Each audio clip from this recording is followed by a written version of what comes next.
Let's get real. Welcome to the Daniel Stee Podcast.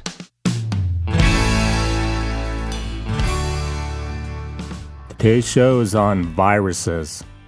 Joe Rogan and the guest he brings on, Robert F. Kennedy, news guy who early in COVID said he never washed his hands because germs don't exist.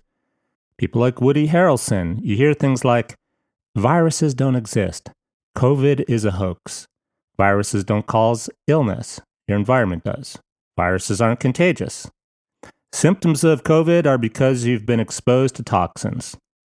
So I started to wonder why bother doing an episode on, is the virus a hoax? Do viruses exist?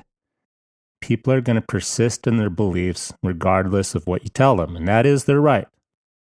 Unless all of our health is being affected, which some people point out, no, it's not your right. You need to get vaccinated. So I thought this might be wasted breath because you have people who swear it's a conspiracy, the virus doesn't exist, no viruses exist, and the people with more practical mindset like, look, you know, your kid's going to school, he's not vaccinated, it's not okay. Until I thought deeper about what is the problem really?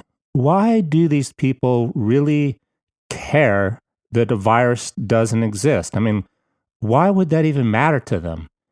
The real problem is you can't trust the experts, the media, the government. And this is not a conspiracy, as I'm going to demonstrate when I dove into Ask Chat and AI and Google and different AI programs, and I tried them all. Help me understand this. I really did run into a block. And I ran into the truth, which is these AI programs are designed to give you literally World Health Organization or CDC guidelines, no matter what you ask it. And in a clever way to make you think that's the fact. It's part of the problem on why people think the virus doesn't exist, because the fact is they're not being told the whole truth. On with the show. I am actually a certified engineering level certified microbial consultant. To even apply for that, you have to have 8 years of field experience doing all kinds of things with microbes. Viruses, I will admit, are not my, quote, expertise, more mold and bacteria. I've spent 25 years crawling around the mold, all kinds of investigations for everything you can think of in terms of a mold, a bacteria, a microbe.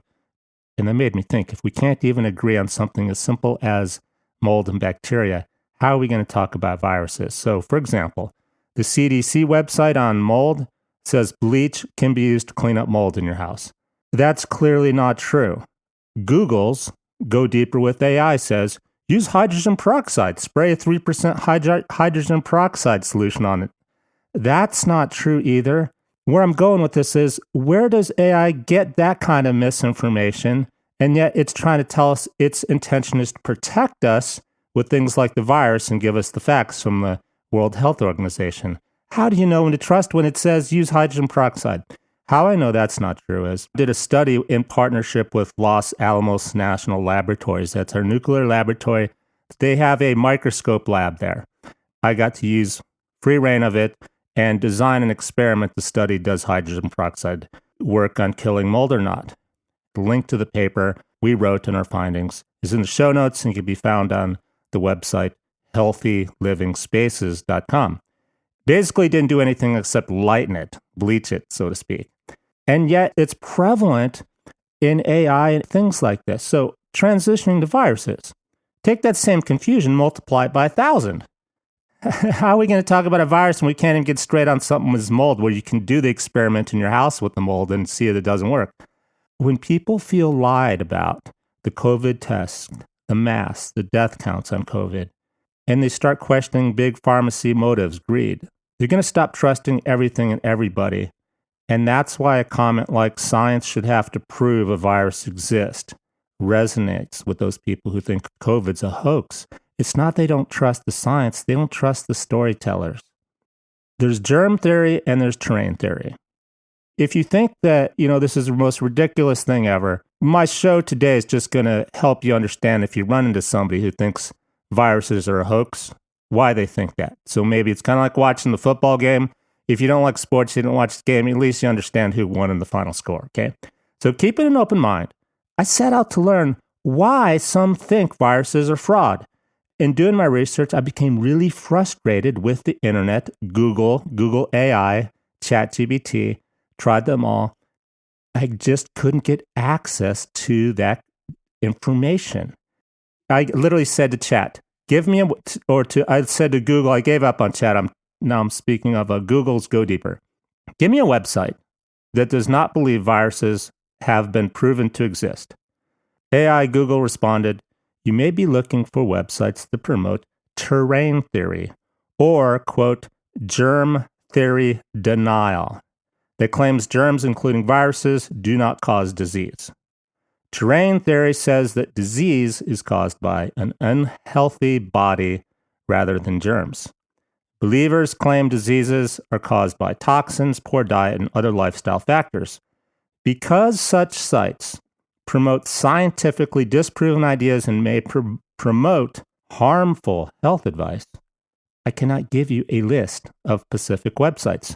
So I asked, I would like to read what they have to say so I can write about it, why it's disinformation.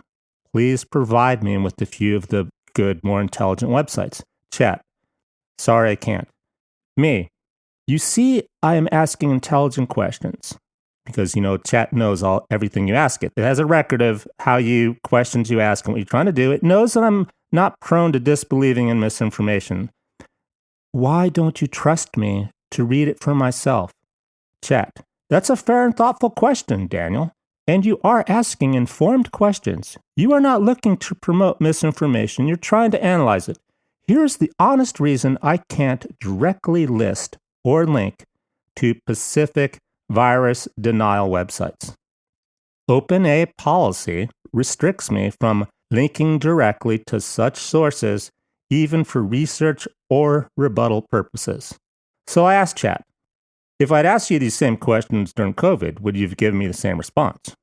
Chat, you would have not gotten the same one, meaning today, at least, we're having a conversation. And it has to do with how policy uncertainty and public safety priorities shape what AI systems and institutions in general are allowed to say. Any platform handling public information from Google to YouTube to Chat is expected to prioritize safety and public health consensus over public debate, open debate. The goal is not to mislead, it's to avoid amplifying dangerous uncertainty in real time. That's an engineering term. If you asked me during COVID, I would give an answer even more tightly aligned with CDC or WHO, World Health Organization guidance, such as to emphasize mask wearing and vaccination, avoid discussing government motives, media incentives, or systematic incompetence, and framing conflicting data as, quote, still being studied. AI models were instructed to de-emphasize dissenting interpretations, even reasonable ones. The line between critical thinking and misinformation was difficult for algorithms to draw safely in public health context. End quote from the Chat AI. Now, what's interesting about this is, even though they said that, Chat and AI, the search engines Google will show you low-quality, conspiracy-minded YouTube websites. And they're the status quo conspiracy ideas, videos, YouTube. They won't give you the credible, logic-based ones that maybe explain the conspiracies in more depth. So I think Google and Chat are instead allowing me to see the rubbish, low-production ones that are ridiculous in their ideas. They actually get thumbs down, rather than encouraging me to have a thoughtful, logical experience and come to my own conclusions. It seems that AI is afraid to let me think for myself. Now, back to germ theory and terrain theory. Germ theory is the classic one that AI is going to tell you is true. Louis Pasteur created germ theory. It's the idea, quite simply, microbes, germs, cause disease. It's that simple. Pretty easy to understand. What's there to debate? I know for certain if I eat raw hamburger, I have a risk of getting sick from E. coli bacteria.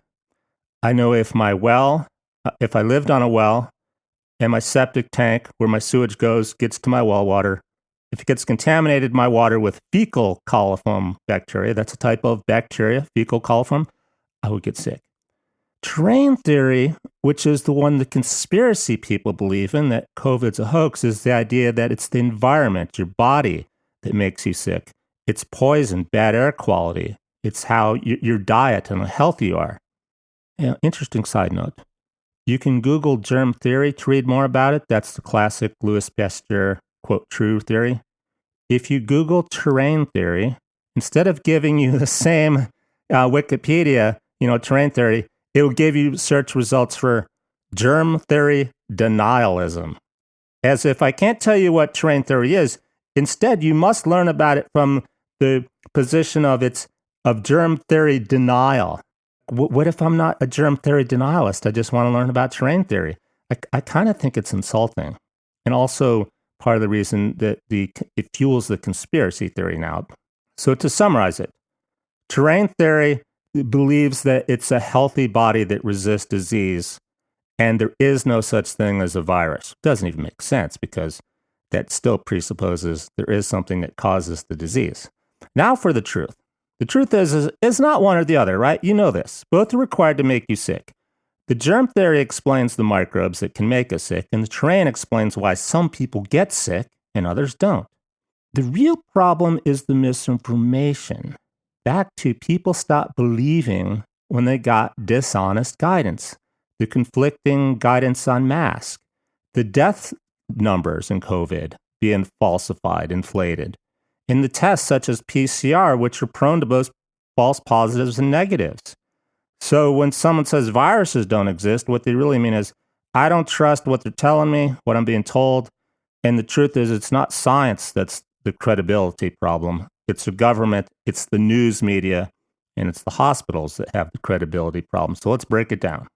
And number one is the misinformation on masks. You won't see an asbestos worker wearing an N95 mask. It's that simple. It's not going to protect you from small particles. Viruses are even smaller. So where's the logic that a mask protects you from a virus? It does not. A mask will prevent transmission or reduce the transmission of a sick person that sneezes. That's valid. But instead of presenting it that way in the media, it was, you must wear a mask. It, quote, protects you. And that's a twisted, shortened version of, it prevents someone who's sick from transmitting it to you, maybe, but it doesn't still protect you. Okay, number two is the death count. I can only talk about this today. Today it's laughable. AI wants me to believe and be impressed that now they're correcting the numbers on the death, and yet at the time they're clearly inflated. And at the time, if you said that, you would be censored. Nobody would talk about it. Died with COVID meant the person tested positive, but they could have died of anything, a heart attack, a stroke, cancer. Hospitals recorded anybody who died with COVID as COVID positive as a COVID death, even if it wasn't the primary cause. Now, in hindsight, today, they're saying this was due to limited testing capacity, meaning we don't have enough tests, so it was safer to include, in other words, we want to be realistic about the death count, not undercount it, safer to include it as a COVID death than exclude it. The next excuse they're giving is public health reporting rules, insurance systems that required a primary diagnosis code, meaning you got to pick a code. Well, COVID often fit. And then testing protocols, of course, we know that you could get false positive and negatives being offered funding and relief programs and benefits. Like I was personally told by someone whose family member had a heart attack, the hospital gave them $20,000 if they were allowed to report it as a heart attack, COVID instead of a heart attack. This is all a trust issue. Now for the PCR test, which is the advanced test, which is supposed to really, really tell you it's the expensive test, is it COVID or not, which you should trust. I, as a microbial consultant, mold and bacteria, never ever used PCR for a client because I'm not going to use anything I can't trust and understand. The more I dove into PCR, the more I'm like, wow, there's so many things that could go wrong in this test. To start with, you'll see videos on the internet of people using vodka and different other things to go, look, I can get a COVID test show positive if I spike it with vodka. There's one guy playing this kind of reminds me when you're a kid trying to play hooky from school, fake the test. So the YouTuber said he did 100 of these self-test kits and 20 or 30 came back positive when he spiked it with vodka and other things. And he uses this to show the tests are bogus. And the people that argued, no, the test isn't bogus, you have the COVID, it's that the vodka acid is breaking down the DNA, blah, blah, blah. This is more misinformation because they don't understand how PCR works. The acids in the vodka and the lemon juice are not breaking down the DNA. PCR is a chemical test. You think you're looking at a virus or a mold or something? You're not.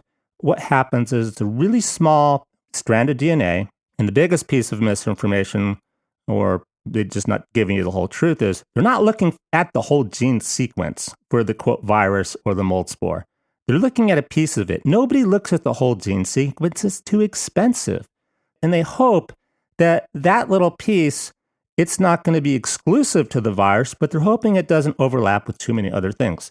In the case of mold, for example, and bacteria, some bacteria, it overlap with stuff like rat poo and even some human stuff. So like, well, what good is this? Well, most of the time it works, but that's why you get sometimes false positives and negatives. The other thing is chemicals. Even household chemicals can interfere with the PCR test. I'm like, well, what household chemicals? Specifically, you don't know. Even the lab doesn't know. When you send a sample for PCR analysis, they mix it with a primer. Now, this is where it really starts to go interesting, and the people that claim viruses don't exist have a point. To have a standard to compare it to, how do you know that that really is the virus, really is the mold spore? Where did you get it from?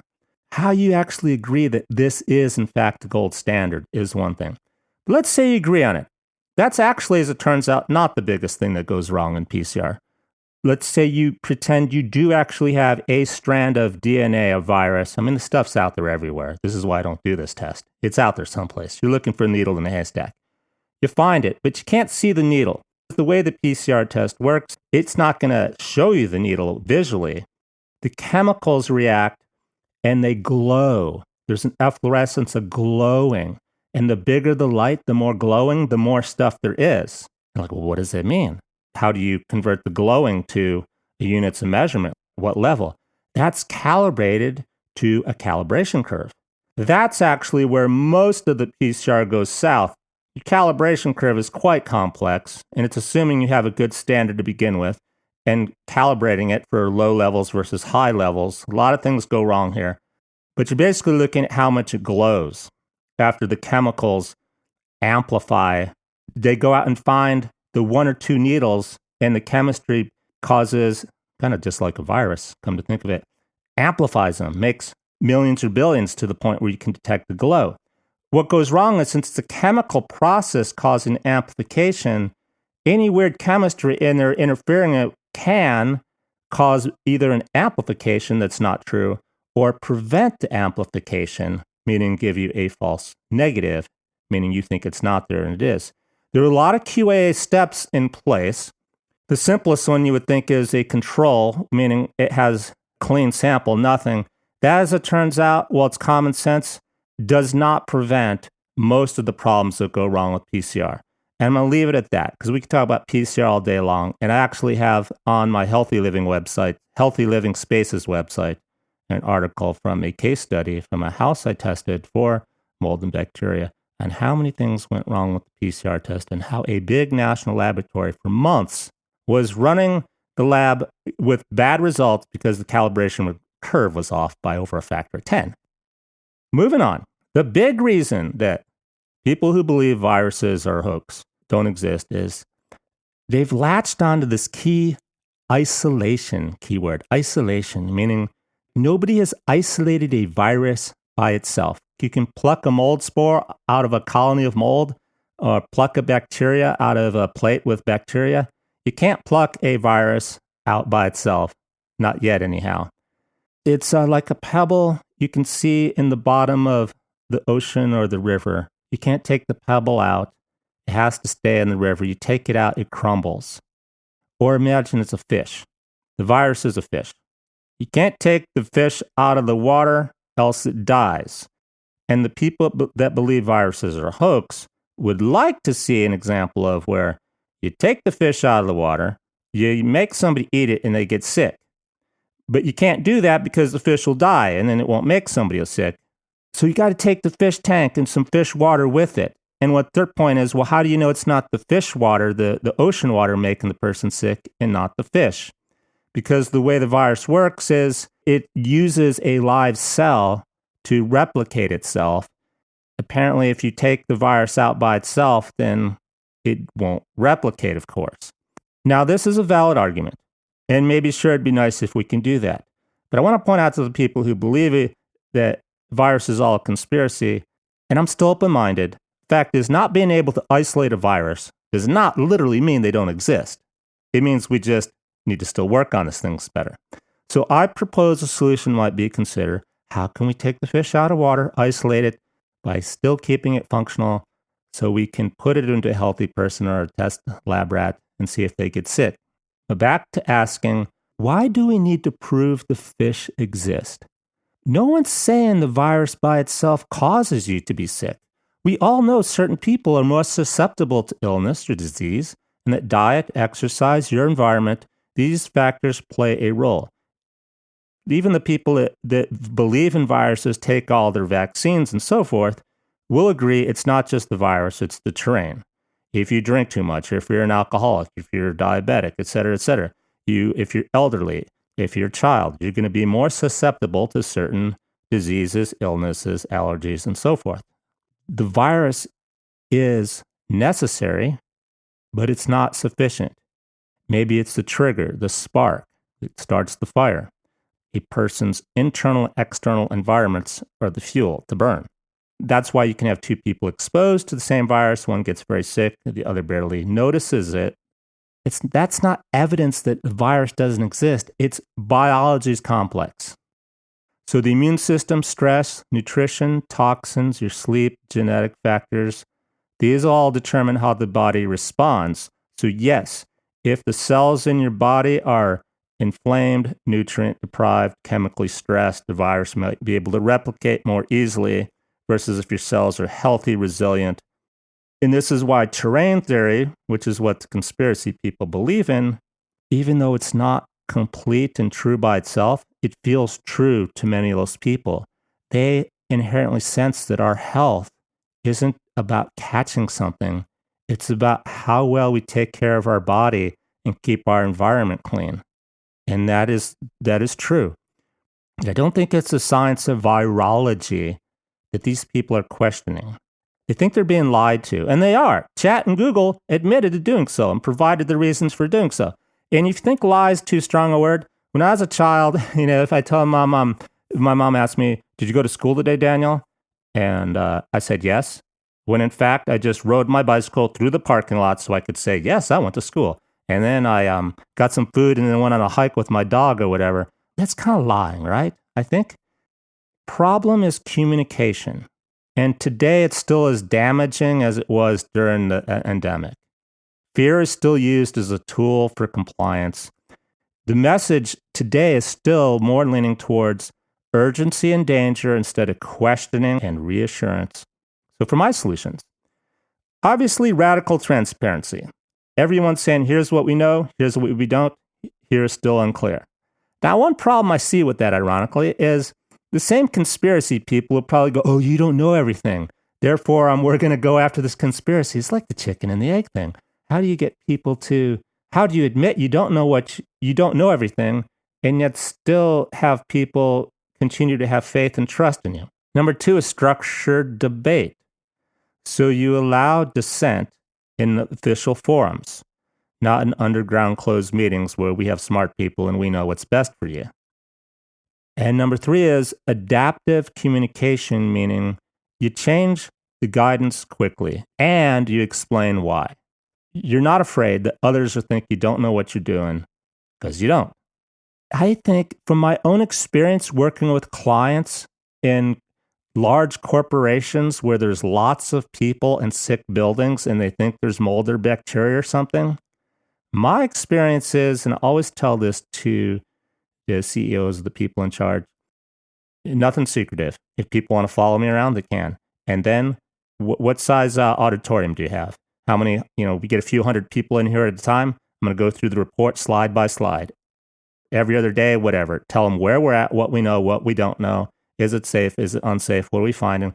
And what happens is less people start showing up. Pretty soon, like day 3, nobody's showing up. You have it in a smaller room. and you're still sharing everything. Why? Because it's simple as the more you share and you're forthcoming, the more people just trust you. Hey, that guy's honest. I can trust him. I really know everything is being honest and they're going to do the right thing. Is this the way AI controls information you're allowed to see?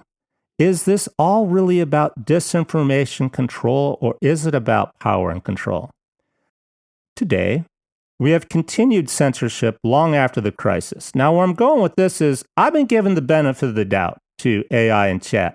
We need to control it. This is a serious health situation, and we don't have time for the naysayers, conspiracy people. But is that what it's really about? Or is it truly power and control, which is what really gets conspiracy going? We still have censorship. Conversations around COVID are still politically and emotionally charged. You see it every day on the, with the Kennedy issue and who's going to be in charge of the CDC. Debate is punished either through the algorithm, as I've demonstrated, the labeling, are you anti-vax? And ridicule. It tells me the system still values obedience versus understanding, and that people in general seem to value conflict and crisis versus finding a solution. With the media and the government, it's narrative control, and it destroys the trust. And we need the trust if we're going to do better next time in a crisis. The broader problem is crisis is currency, meaning you can see this pattern across a lot of different sectors. War, defense budgets go up when there's a conflict, but they shrink during peace. Health, hospitals profit more from treatment when there's an endemic than prevention. The media, everybody on TV, outrage and fear drives more clicks and views than calm truth. And then with politics, making people afraid unites voters more easily than practical reasons. So my solution, first, is for Google, Chat, and AI. My recommendation to those programming such platforms, just give up. Admit deceit and defeat.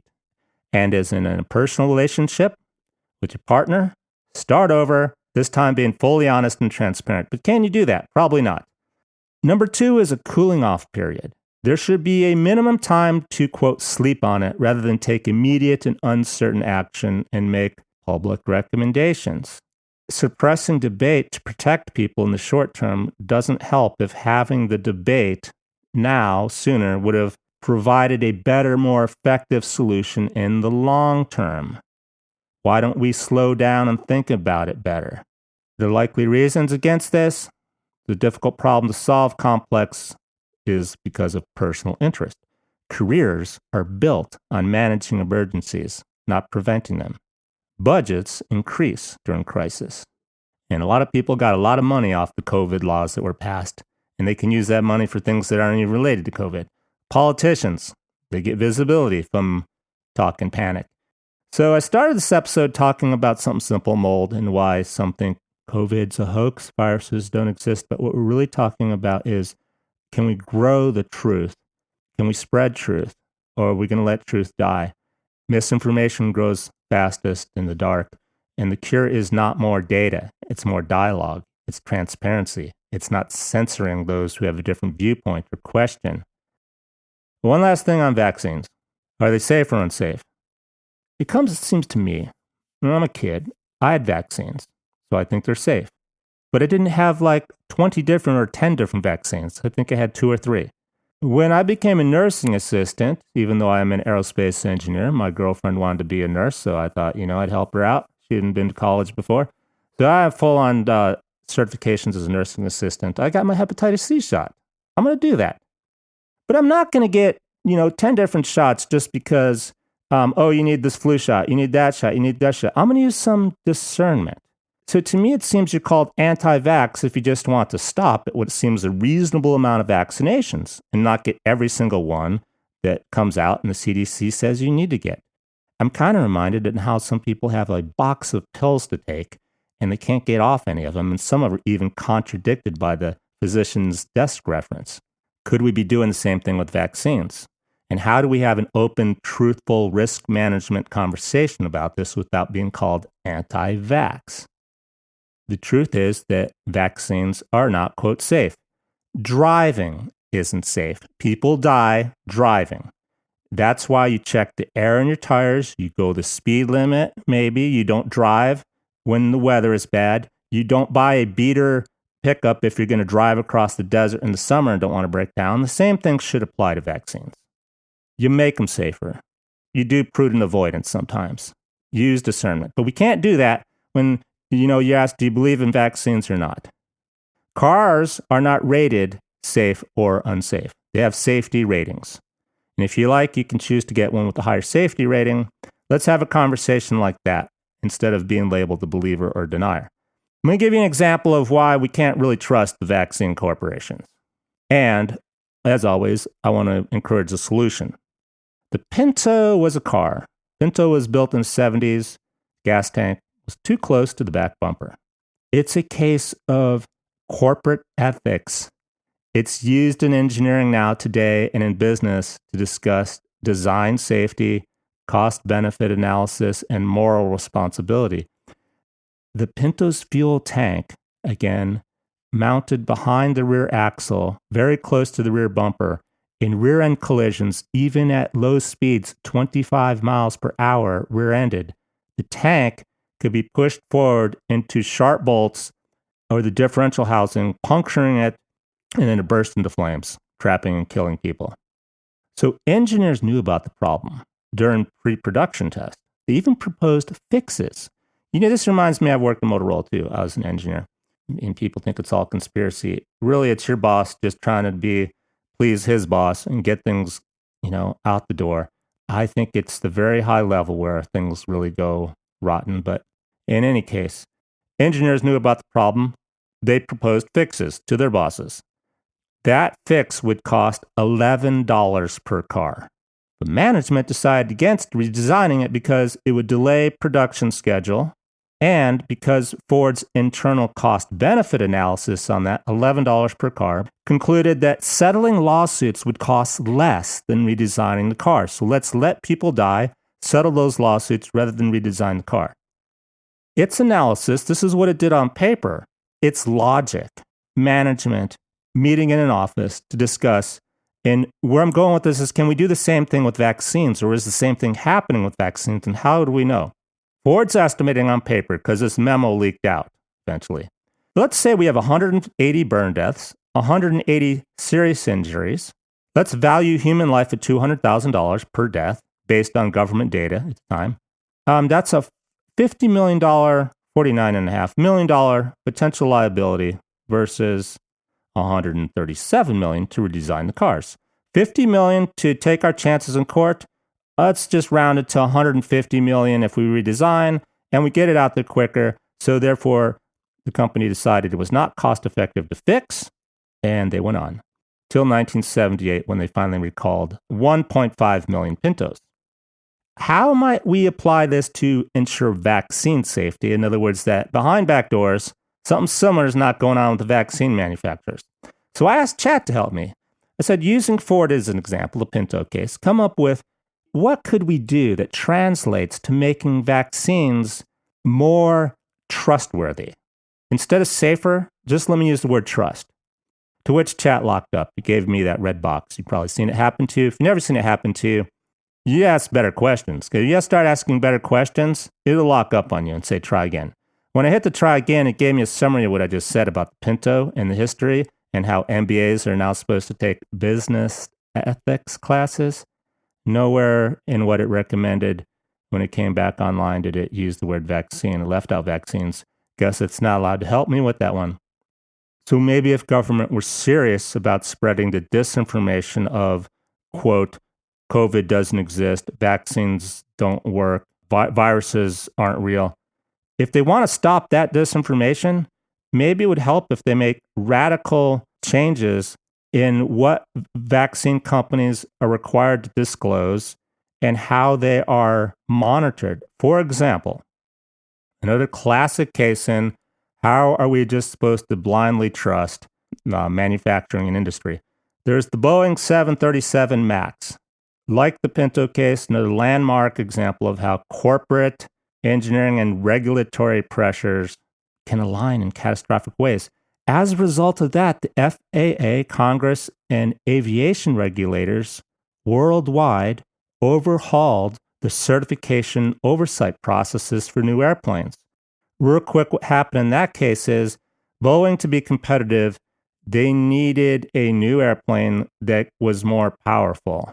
Get you there faster, I believe. More or less, they needed to put bigger engines on it, is what I remember. They couldn't put bigger engines on the old aircraft without making it do something that would also require pilots to go back for training. You don't want your pilots to have to be retrained on an aircraft. It's time consuming and expensive, to which you have to make it look like you didn't do anything radical. By putting the bigger engines on the airplane, the plane had to do something special during takeoff, and that would require pilots to be trained. So instead of telling the pilots they needed to be trained, they made the computer do it automatically without letting the pilots know that the computer was going to take control automatically. Crashes happened when things went awry and pilots, the airplane would not let the pilot take control of the airplane. It literally took control away from the pilot. Things pilots could have done to prevent it from crashing. Boeing continued to deny it, went to quite extremes to deny it, and kept fooling the pilots, not being disclosure, until finally enough airplanes crashed that I think it was Arnold Schwarzenegger or somebody in California or Congress that said, we're grounding airplanes, period. And truth was discovered. Anywho, how are we going to avoid something like this happening with vaccines? Or more or less, how can we just get people to trust vaccines and the whole process better? When you have cases like this, is it trust or greed?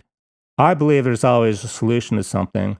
And if AI chat, the authorities, everyone really has the best interest and health of the people in mind, in other words, what can we do to get the people who believe in conspiracies such as the vaccines are unsafe, viruses don't exist, so they're not getting their children vaccinated for polio now, which is a hugely, in my opinion, misguided thing to do? How can we get them to have more trust, more discernment, and maybe even get their child vaccinated for polio? You're going to have to do something different. What could that be? Well, you got to rebuild their trust. Senator McCain had the best idea, campaign finance reform. It's like you can't pay the politicians. Whenever you pay the politicians, they're going to do what the big manufacturers want them to do. Somehow we got to sort that out. Whether you call it a virus or an apple or an orange, something exists that's causing the disease.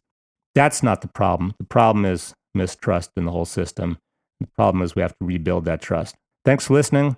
Till next time, I'm Daniel Stee. Let's get real.